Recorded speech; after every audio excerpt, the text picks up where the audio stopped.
Hello everyone, welcome back to my channel. Today is day 14 of our 100 days of DevOps, and today is also we'll be rounding up on our networking part of this particular journey.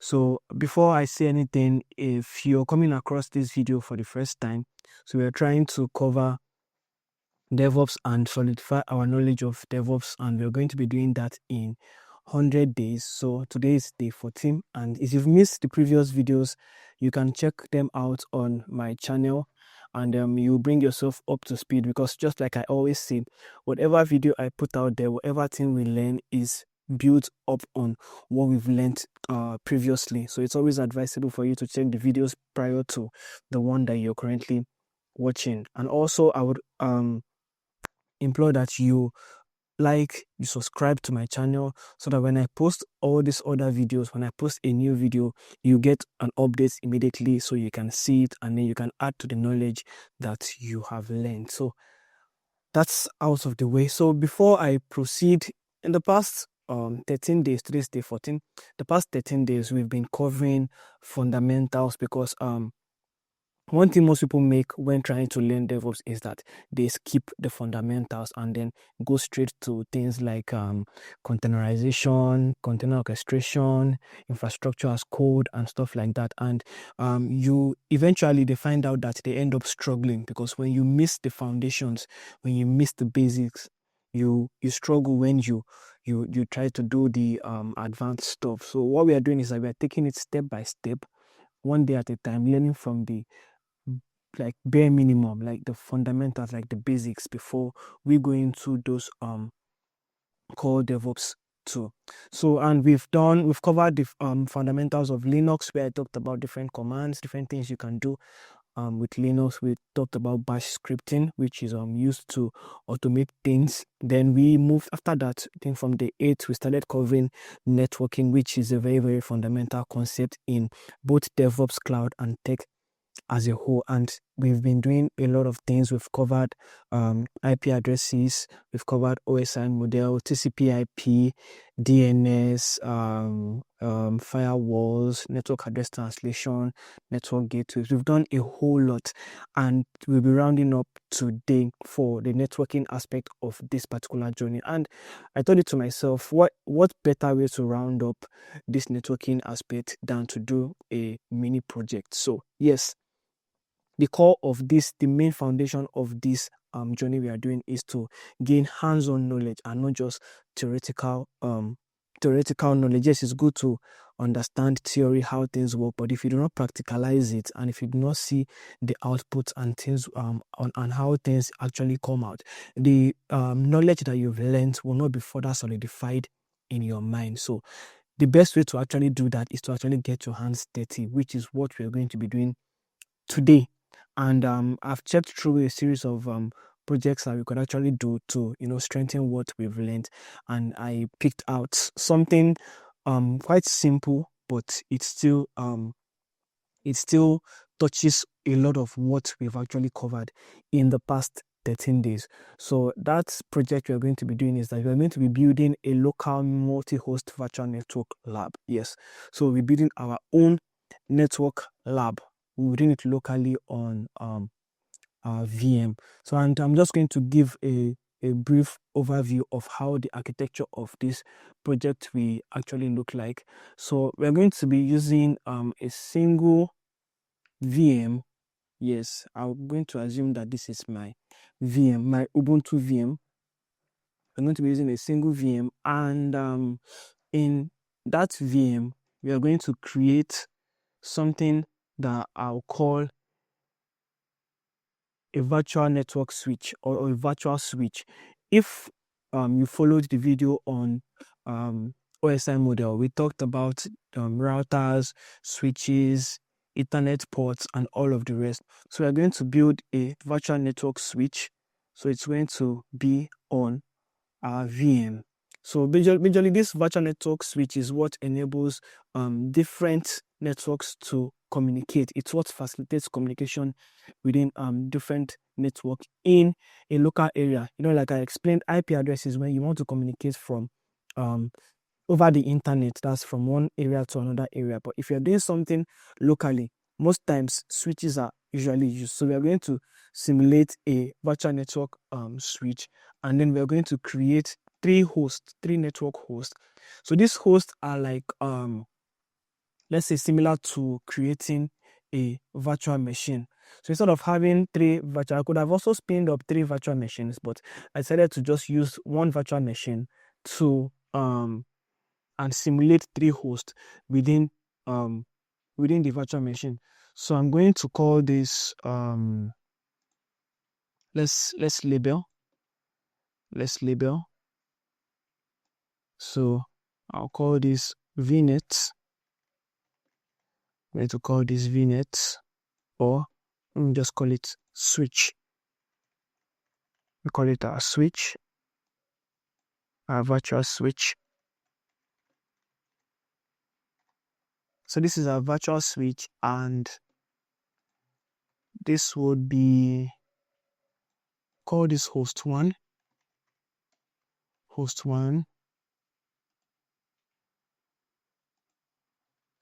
and this will be host 2, and this is going to be host 3. So these 3 hosts now would create 3 hosts. We have our virtual switch. So what happens? We are going to create a link. We're going to create a link, something like it's just like your cable in real life. How you connect your cables to your VM to your switch. So we're going to do everything that I'm doing now. It's something that it's a replication of what is done physically. So that's what we're trying to replicate here. So let's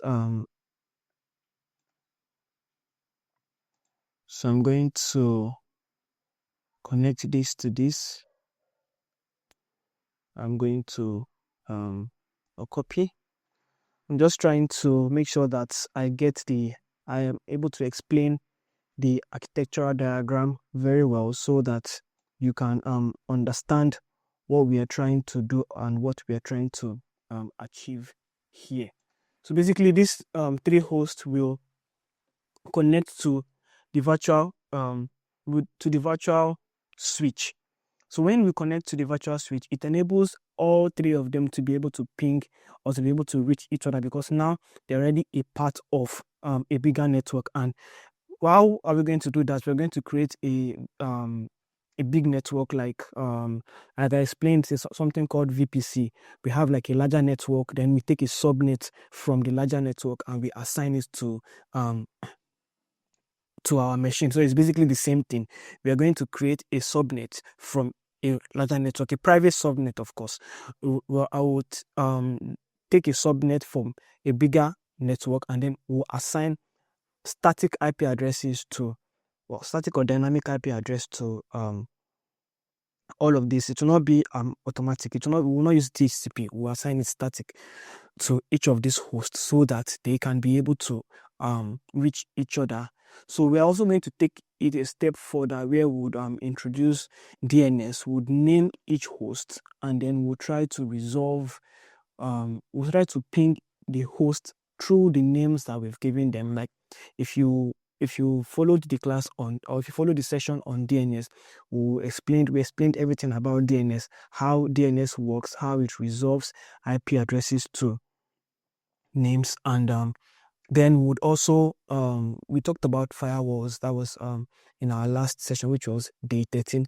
So we're also going to try and simulate a firewall incident where we prevent a particular host from reaching another host, and then we'll basically see how it works. So now for this project, we are going to need about 6 things.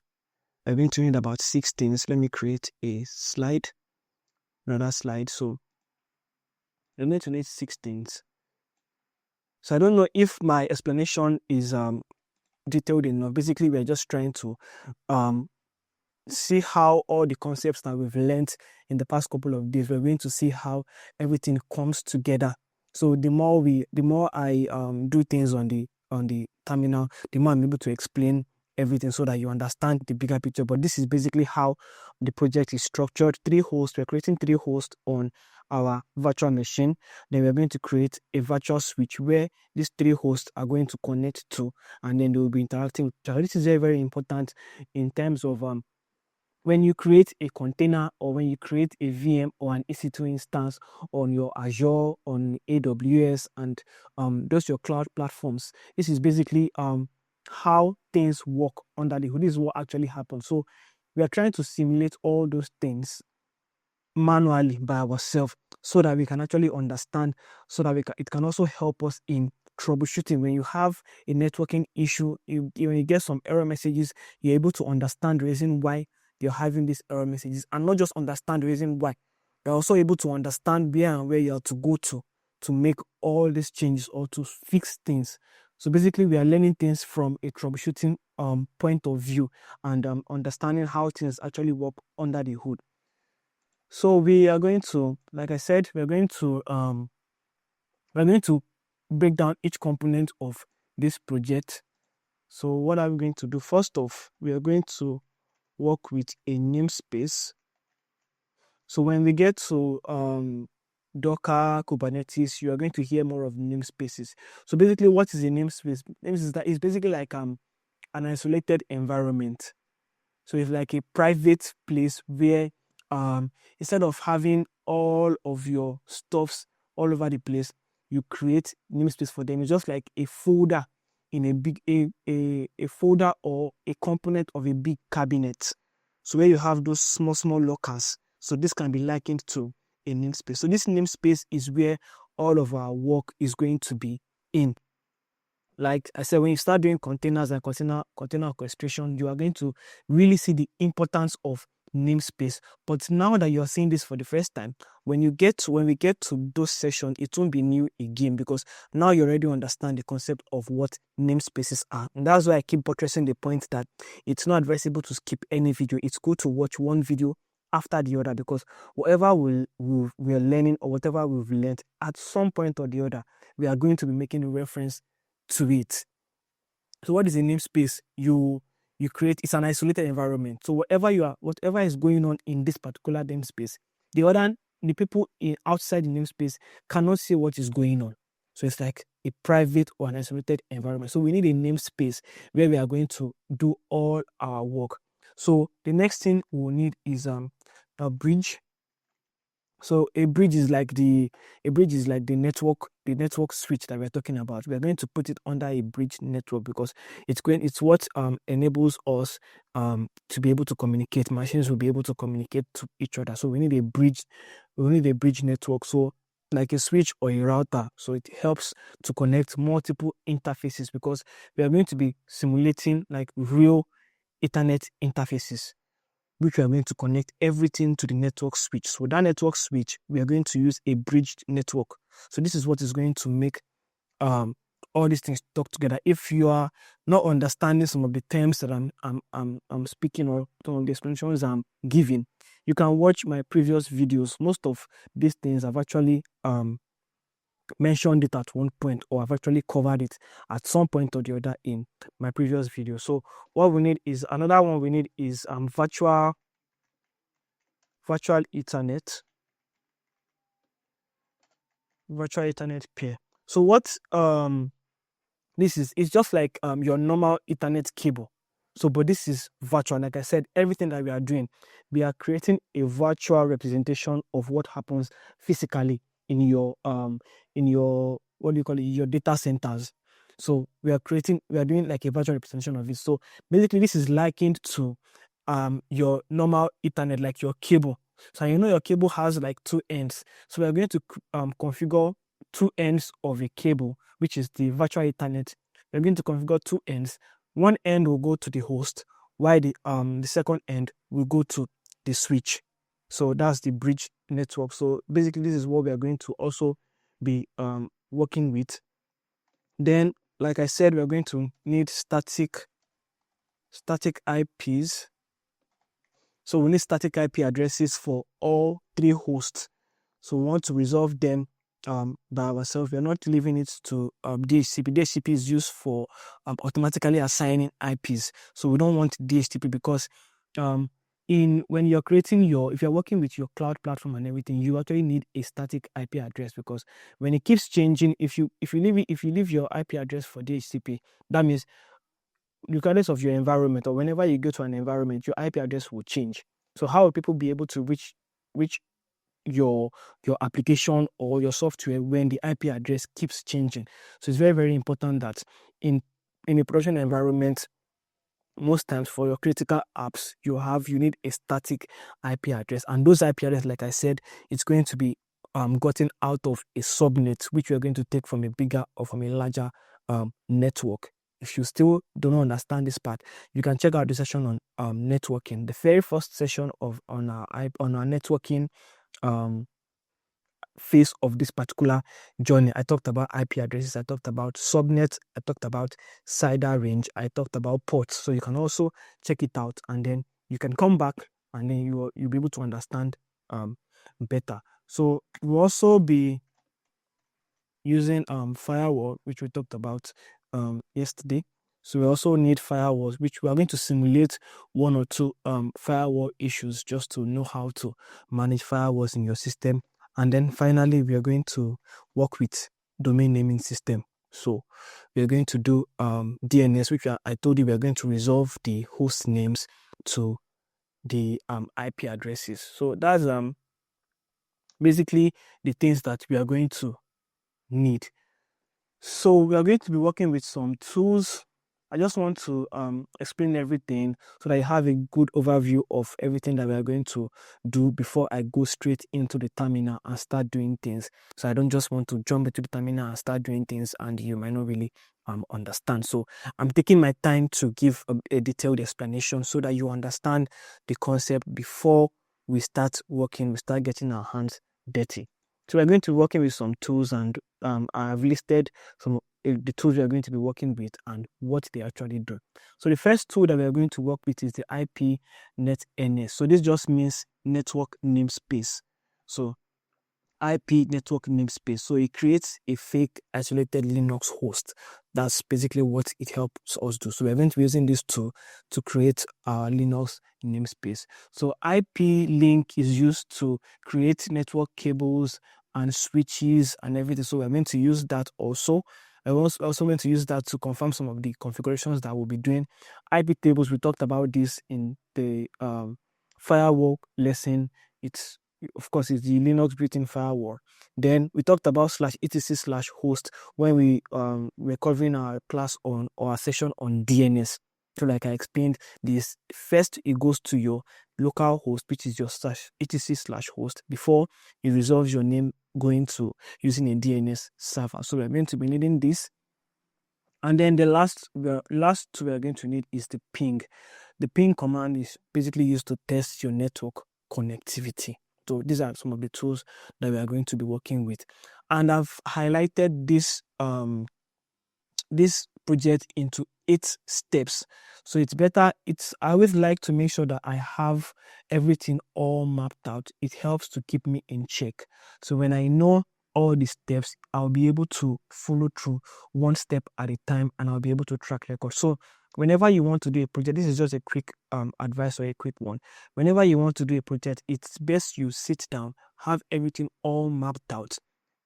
Be able to explain it to yourself, be able to understand what you actually want to do before you even pick up before you even go to the terminal and start typing stuff. So that way you know what you are doing, so that whenever, if at any point you get lost or you get sidetracked, you're able to trace your steps back to the point which you got lost, and then you're able to address it. So now I've broken it down into 8 distinct steps. So the first step, we're going to create a network namespace. Then we are going to create a virtual bridge. Then step 3, we create the virtual Ethernet pairs, which I also said like 2 slides ago. Then the fourth one, after we've done that, we connect the host to the bridge. So like I said, at this particular place, you create the Ethernet pairs, and I told you they have two ends. The first end connects to the host, while the second end connects to the bridge. So that's step 4. We're going to connect it. And then after you've connected it, then you can now go ahead and assign IP addresses to all 3 hosts. So once you've assigned IP addresses to all 3 hosts, you test connectivity. So once you test your connectivity and they are able to ping each other, basically you're using ping to test connectivity. So once you test and they're able to ping each other, that means we have successfully created a virtual network lab. So after we've done that, then we can now go ahead and then we start adding firewall rules, and then last we'll just do a DNS entry and see how it works. So I believe that I've been able to detail down all the steps that we are going to take to ensure us be able to carry out this project very, very well. I'm really excited to see how this project goes and how it's going to work out. So now that I'm done with all the explanations and all the talking, it's time to get our hands dirty. So we're going to the terminal now. For this particular project, I had to create another VM. You can see that the one we usually use is the name is 100 days of DevOps. Why this particular one is network VM. So I created a fresh VM for this particular project because I didn't want to tamper with that other one. So like I said, the stage 1 is we are creating our namespace. So we're going to create our namespace. So we're going to do sudo IP netns. Remember I mentioned this command on one of the slides which we are going to use to create a namespace. So we're going to create host 1, host 1, host 1. Okay, let's confirm if what we created was successfully created, and we can check that by doing IP netns list or ls. So once you click, you're supposed to see host 1. So let's go ahead and create for host 2 and host 3. So let's do IP net ls. So we can see that our 3 hosts have been successfully created. So from what we've done now, we've been able to do step 1, which is to create a namespace for the 3 hosts. So what we are doing next is that we are going to create the virtual bridge right now. So let's go to our terminal and get that done. So how do we do that? We do sudo IP link. So we're going to add a virtual bridge name. Name of this bridge, the name of this network or this switch, I want to give it VNet 0. That's virtual network 0. So, and what type of network are we creating? We are creating a bridge network.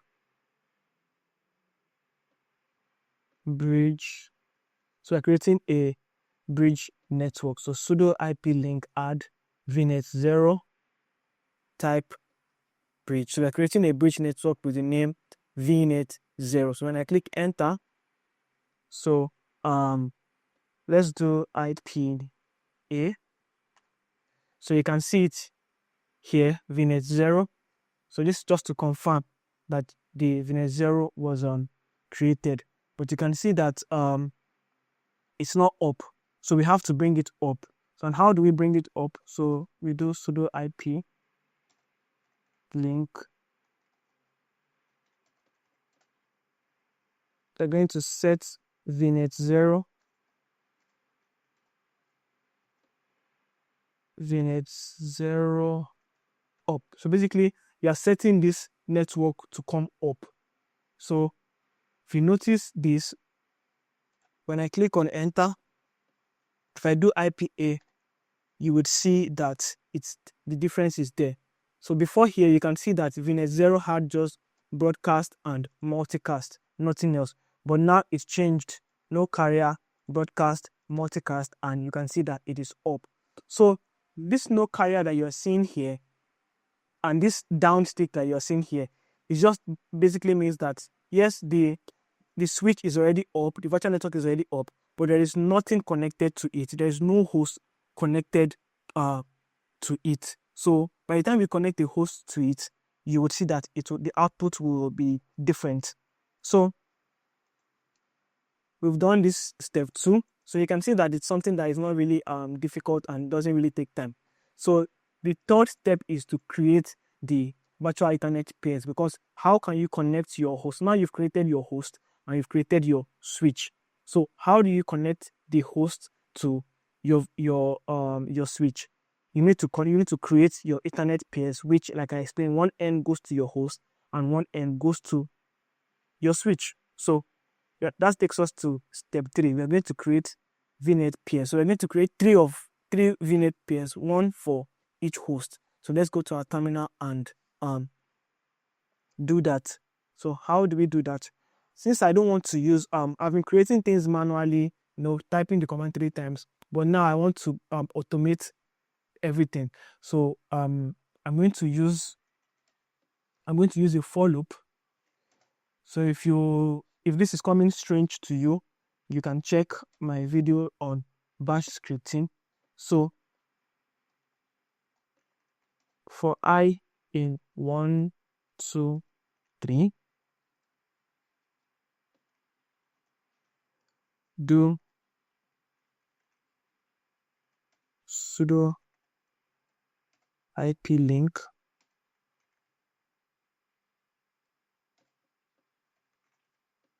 virtual ethernet $I. What type? Virtual ethernet pair.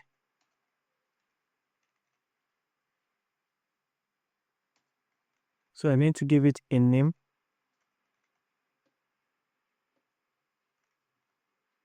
So I will explain this command once I'm done typing.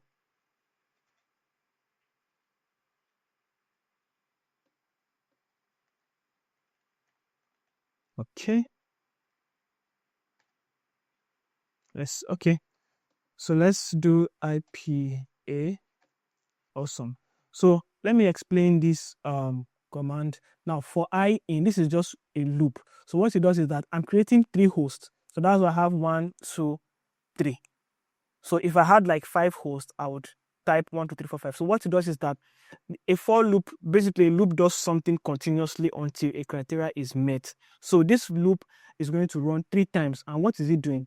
It is creating a virtual Ethernet with the name virtual Ethernet $1. So I don't want to stress myself with the naming or everything. So if it goes the first time, it replaces this I with 1. So it will be virtual Ethernet 1, and then the type is virtual Ethernet pair, and then this one is the one that will connect to the bridge switch. So basically, it's just creating 3 virtual Ethernet. This one connects to the host, while this one connects to the bridge. So instead of doing it 3 times, I just use a for loop to do things once. So like I said, this is the whole idea of being a DevOps engineer, being able to automate repetitive tasks, being able to reduce the time that it will take for you to get things done. So that has been done. And if you come here, you can see that virtual Ethernet 1 bridge is connected to virtual Ethernet 1. And you can see the same thing here. Virtual Ethernet 1 is connected to virtual Ethernet 1 bridge. So same thing and all of that. So now we have about 9 networks. So that has been done. So this particular one will connect to your host, and this one will connect to the bridge network. So that's that about that. So we've done step 3. Let's go to step 4. Now it's time to connect the host to the bridge.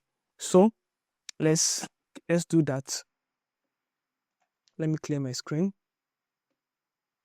And you can see that all these things, they are down.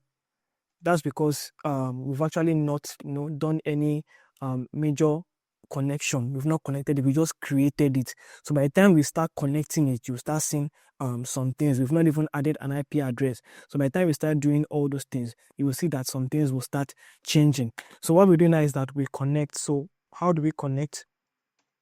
Sudo IP link. You can see that most times we're using IP link because, like I said, this is the tool that helps us we do all these connections together. So we're going to link network namespace to namespace.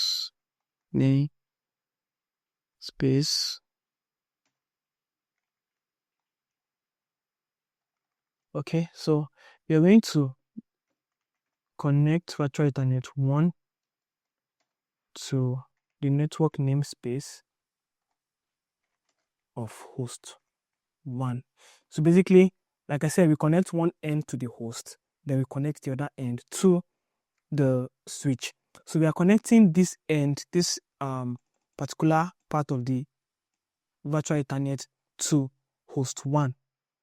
So that's what we are doing. So after we've done this, then we are going to also connect to the bridge network. So once we click on enter,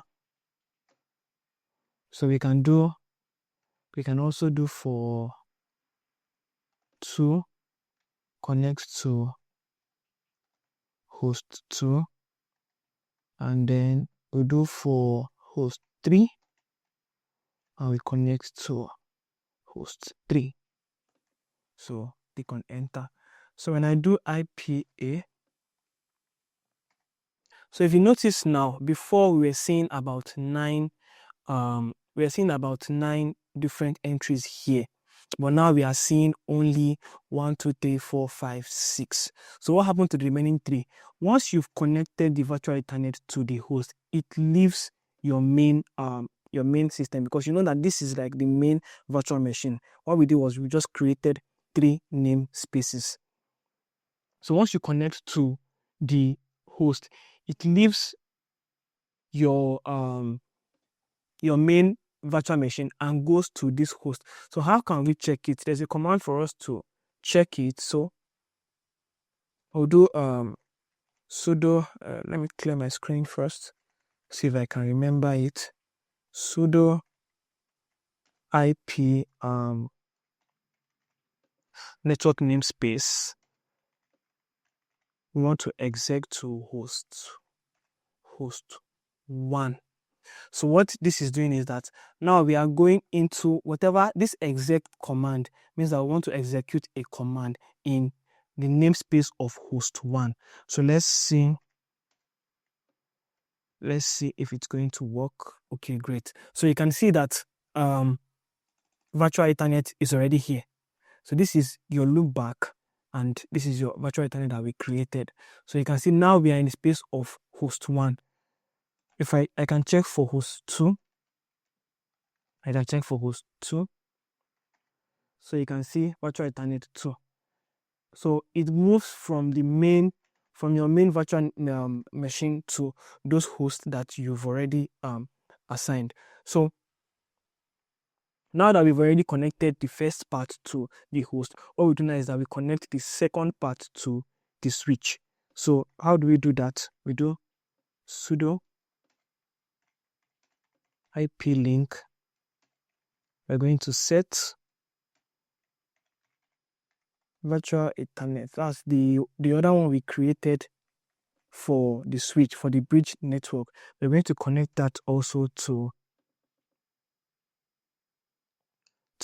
the switch. So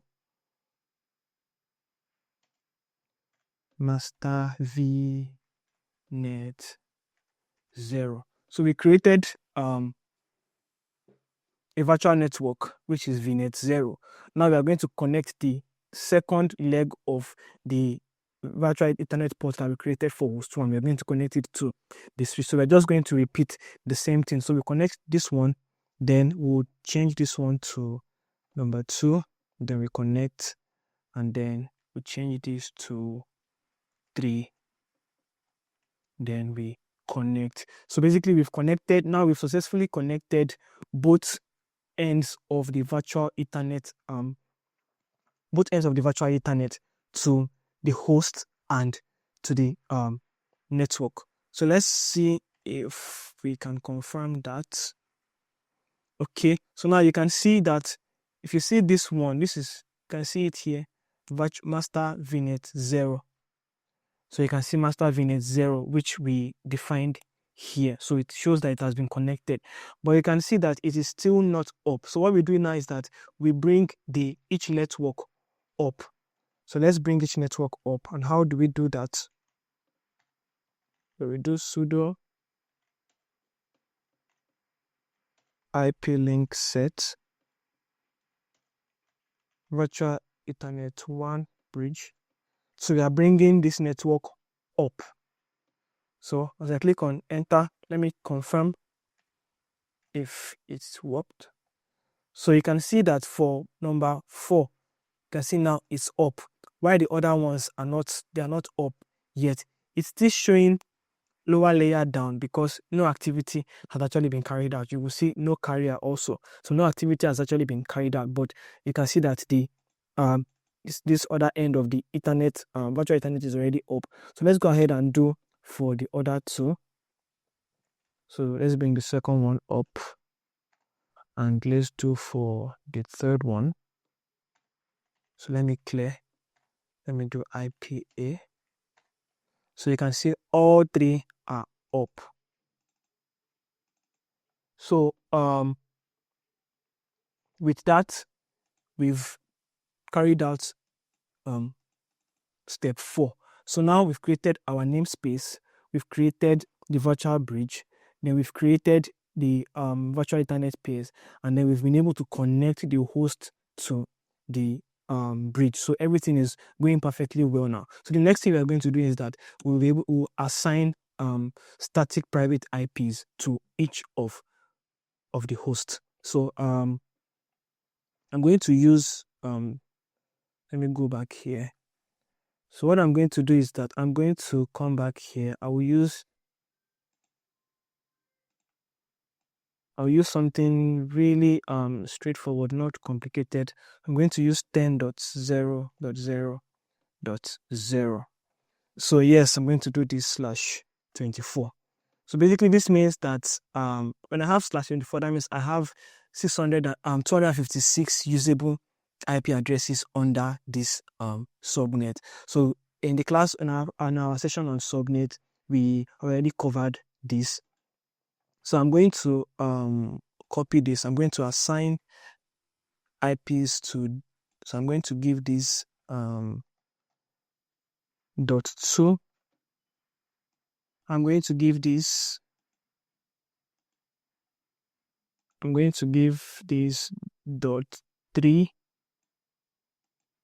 .3, and I'm going to give the host 3.4.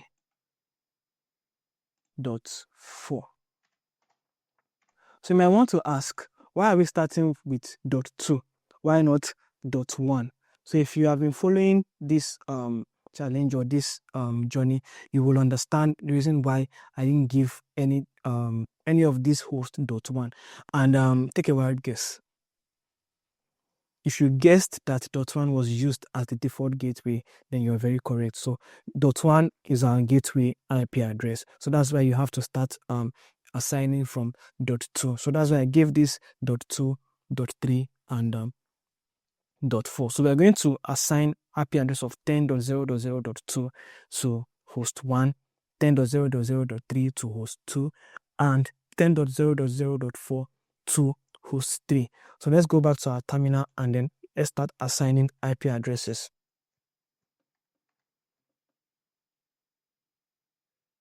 So how do you do that? You'll do sudo IP netns. So we want to execute a command on host 1. And what command are we executing on host 1? We're executing IP address add. So we are adding this IP address to host 1, 10.0.0.2/24. And the device, we created a virtual Ethernet end. So we are executing this particular command. This is the main command, IP address add dot and all of this. So we're executing this command on this host. So this assigns a static IP address to this particular host. So when I click on enter, so how do I confirm that this has worked? So I'll just do sudo and then I would execute a command. So I'll just do ipAddr. So when I click on this one, you can see that it's already here. So .2. So basically this is the command to assign an IP address to a virtual machine or to a host. Basically this is the command ipAddr add. So all these other ones, it just shows that you're executing this command on this particular namespace. So I'm going to do same for the second host. So I'm going to do .3. So I'm giving host 2.3 and we are using the second virtual Ethernet part of that we created. So I click on enter and then I'll do same for the third host. So this will be 4. So this will be 3. So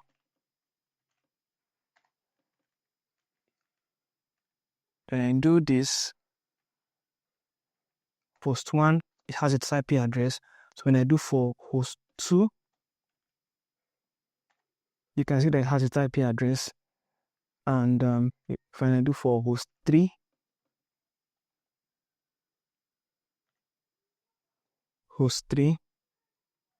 so you can also see that it has its IP address.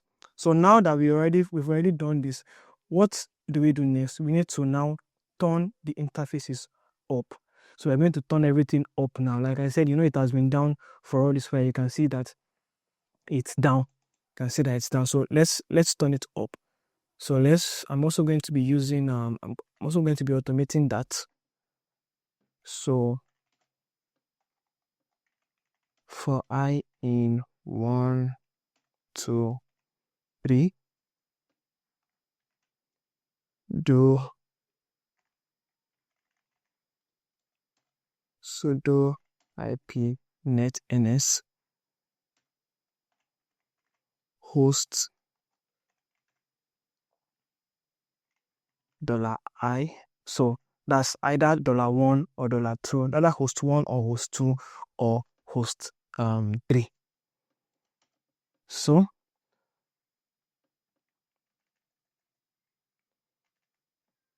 I'll skip this part because we want to execute a command on all of the hosts. And which command are we executing? We are doing IP link set. So this LO is loop back. Loop back it just means that the host will be able to communicate with itself. So before now, both the loop back and the other one, they were both down. So we are turning the two up. So now the host can be able to communicate with itself, and then it can be able to use the IP address that has been assigned to it. So we're going to do both for the loopback and for the virtual Ethernet that we assigned to it. So I'm going to do sudo IP netns, same thing, exec host $I. It's basically the same thing, but the difference is the IP link set v virtual Ethernet $I up. So we are doing both for the loopback and for the Ethernet cable, the Ethernet part that was assigned to each of our hosts. So all we do for a for loop, you close it with done. So we click on enter, fingers crossed. Bash 1 not available. So where did I make a mistake? Okay, I've seen the mistake. It should be for I. Yes. So let's see. Okay. So let's do let's check this. Okay, so you can see now that for host 3, Yes, it is for host 3. Yes, for host 3, you can see now that it is up. You can see that it has been given an IP address, which is the normal one that it used to talk to itself as a local host. And then now this is also up. You can see that the group is up. So before now it wasn't showing up, and then you can see the IP address and everything. So now that we have our interfaces up, then let's go to stage 6. So now we've done everything. Let's test the connectivity. Let's test if everything that we have been doing is actually working fine. So it's one thing for you to configure things and for it to be it's one thing for your configurations to be showing that they are working. It's another thing for you to test it and then everything comes together at once, because individually things could be working fine, but then when you try to bring it all together collectively, you start running into one issue or the other. So you can see that even the other parts that's connected to the bridge, you can see they are also up. They were not up before now, they were down, but after the connection everything is up. So now that everything is up, let's confirm that everything is actually working.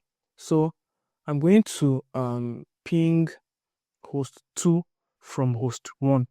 So sudo IP netns. So we're executing a command on host 1. And what command are we executing? We're going to ping host 2 is 10.0.0.3, which is host 2. So let's see if it's going to work. So you can see now that I'm able to ping host 2 from host 1. So let's see if I can ping host 3 from host 1. So let's see. Awesome. So this is working. So let's see if I can ping. Let's go to host 2. So let's see if I can ping host 1 from host 2. Great. So let's confirm also if I can ping host 3 from host 2. Awesome. So let's go to host 3. And let's see if I can ping host 1 from host 3. Great. So finally, let's see if I can ping host 2 from host 3. Great. So with this, we've been able to set up our network lab. So everything is working perfectly now. Everything that we have been doing so far has been successful. So if you've gotten to this particular stage, I want to give you kudos, because you've finally done something hands-on and you already understand. I believe you understand to a bit how things work under the hood. You've been able to set things up. If you have any questions from when I started to this very point to this very moment, you can drop the questions in the comment section. Any part that you did not understand, any part you will need me to buttress on, then I'll be glad to respond. You can also reach out to me personally for to interact for if there's any part that you don't understand. So I can actually just end the project here and call it a successful day, because we've actually been able to achieve something. But I really want to go further. Let's see how we can simulate some issues, and that is why step 7 and step 8 has been put as part of this project. So we want to add a firewall rule, and then we're also going to do DNS. So let's move to step 7. So let's create a rule. So let's block host 1 from pinging host 3, because now we've been able to confirm that all the hosts can actually ping each other. So let's block host 1 from pinging host 3. So how do we do that? We go to the IP tables and we create a rule that prevents. We go to host 3's IP table, and then we create a rule that prevents host 1 from pinging it. So let's do that. Let's see how it goes. netns. So we want to execute the command on host 3. Then what are we executing? So we are going to IP tables -a. If all this is strange to you, IP tables -a, I would recommend that you go to the previous session. That's day 13. I did all of this in day 13. So what type of what chain are we modifying? We are modifying the input chain. That's the input rule. So we need to add a source IP address. So we'll do 10.0.0.2. Yes, that is the IP address of host 1. So what type of protocol are we restricting? We're restricting ICMP. I explained that ICMP is just is the protocol responsible for two VMs or two machines being able to ping each other. I've forgotten the full meaning now, but it's basically what enables two VMs to ping each other. So if you notice that the two VMs on the same network cannot ping each other, or two VMs on any network cannot ping each other, one of the things you actually look at is your IP tables, your firewall rules, to confirm if ICMP is actually allowed, because this is common with cloud platforms. Sometimes if you check your network security group of your cloud platform, you will see that ICMP is not allowed for for everybody to reach that particular virtual machine. So you can now go and modify the rule. You can now allow ICMP from a particular IP address or from a particular source, or you just allow from everybody. So it depends. So this is also one thing that you need to consider. So we want to drop it. So that host 1 will not be able to ping host 3. Yes. So let's execute this. Okay, now let's see if host 1 can actually ping host 3. So let's do delete this. So let me do host 1. I ping host 3 is 10.0.0.4. Yes. So let's see, fingers crossed. Okay, so from what I have here, it's looking like host 1 cannot actually ping host 3.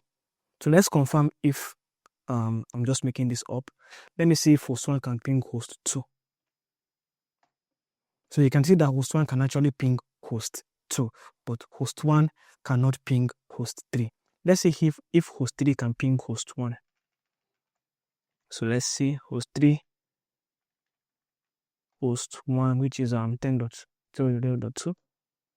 So you can see that it also cannot ping host 1 because you've already dropped that connection in host 3's IP table. So host 1 cannot reach host 3, host 3 cannot reach host 1. So let's see how we can sort that out. Okay, so I'm just going to modify this to accept. So yes, host 3 IP table and all of that. So let's click on accept. Good.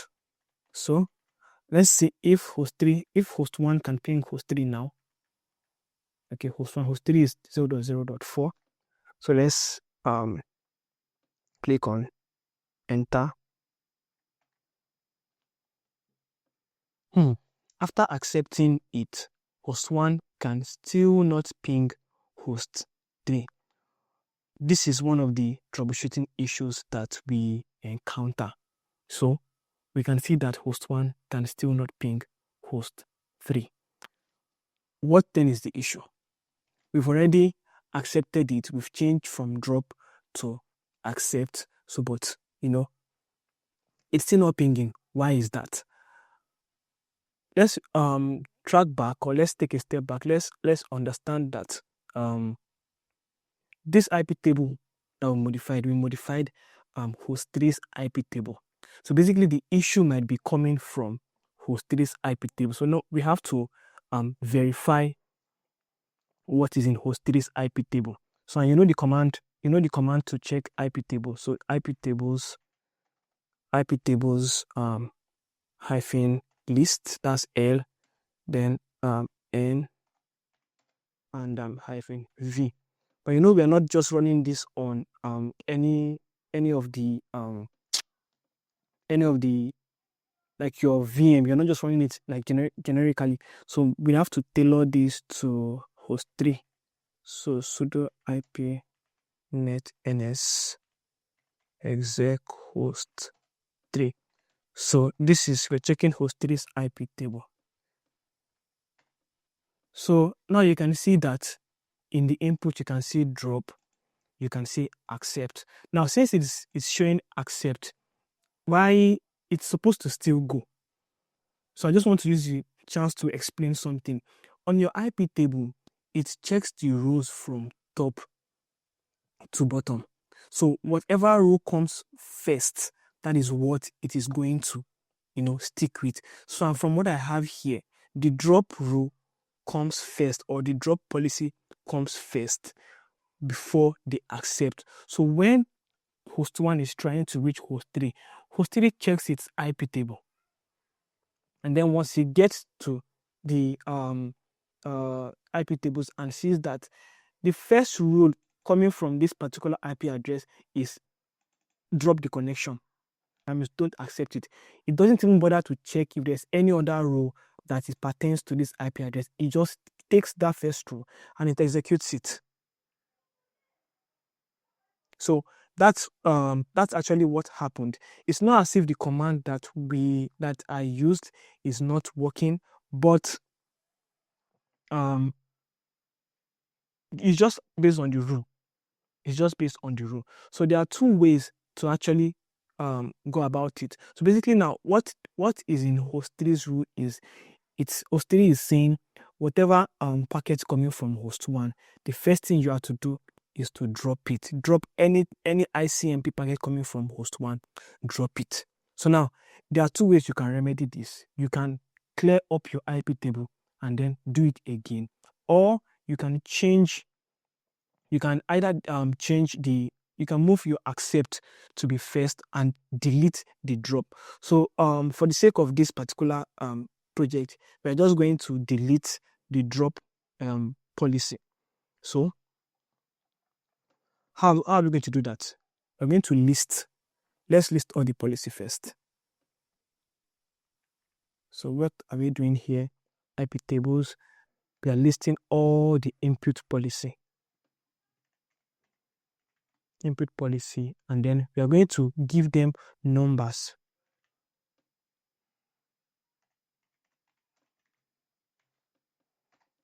So when I click on it, all input policy is showing number 1 is drop policy, is dropping from anywhere from host 1 to anywhere in host 3. Just drop it. While number 2 is accept, but just like I explained, it takes the first policy and runs with it before it even considers the second policy. So what we are going to do is that we are going to delete this drop policy. And how do we do that? We just come here and instead of listing, we're going to change the flag to D. So L is to list, while D, use it to delete. So we are deleting input 1. So we're deleting the first input. Remember that the drop is on input, is number 1 on the list. That's why you specify this, arrange it according to numbers. Because now you can see here, it doesn't have any number. It's just showing packet, accept, and all of that. But we want to streamline it. So that's why we are giving it numbers, so that we can be able to know what particular number we want to delete. So I'm deleting input 1 from host 3's IP table. So when I click on enter, then when I go back and check, so you can see that drop has been deleted. So the only entry you have here now is to accept. So let's now go back and see if host 1 can actually ping host 3 now. So let's go back to our command, host 1 pinging host 3. So let's click on enter. So you can see now that it's going through. So these are some of the slight issues, the tiny issues that you might encounter while working in a production environment. You might come across devices not pinging each other, and then you might be wondering what could be the issue and everything. So you check the firewall rules, and it's not just enough for you to click accept. Just like this is a practical example of what some people spend hours debugging in a production environment. You've accepted the ICMP protocol, but you are still not able to ping.